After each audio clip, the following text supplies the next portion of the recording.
and instead create a welfare system founded on dignity, on equity, on compassion, that is developed with disabled people and representative organisation. Plaid Cymru will be voting for the reasoned amendment this evening submitted by my honourable friend from York Centre and against the second reading of this bill.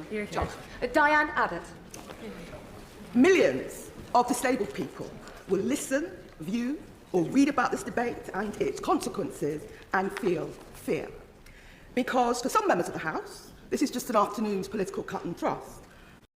And its consequences and feel fear. Because for some members of the House, this is just an afternoon's political cut and thrust. But for the disabled, it is the rest of their lives. Members will have heard earlier that we should be concerned about the rising trajectory of welfare cut and trust.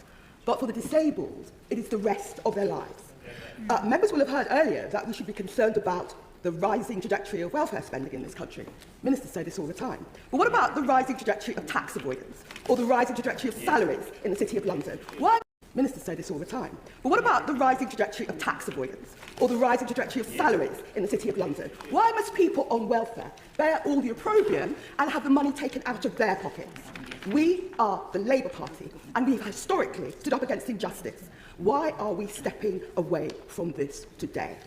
Anybody who has ever had anything to do with the welfare system knows that it needs reform. I deal month after month with dozens of people who are struggling with the welfare system. But it's not that people don't accept it needs reform. The problem is these reforms, which are unfair, ill thought out, and in the end, focused on saving money.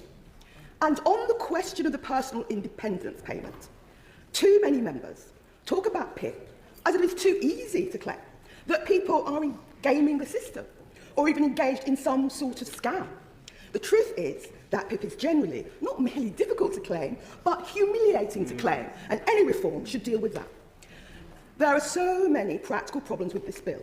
It is being rushed through in a week, which is ridiculous. There has been no formal consultation with the people whose lived experience it is concerned with. It is not a coincidence that not a single organisation which speaks to the disabled supports this legislation. And it will become law before two important reviews, one into PIP itself, the Timms Review, and the Keep Britain Working Review, will actually report. So these reviews, and in particular the Timms Review, will actually be a dead letter. And because it is too late to change the face of the bill, members are being asked to vote purely on the basis of verbal assurances from ministers. None of us would come to an important arrangement with our council on the word of councillors. So, with all due respect, why are we expected to vote for a law which will affect millions of people's lives and drives hundreds of thousands of people into poverty purely on the basis of what ministers claim they are going to do? I myself continue to oppose this bill on moral,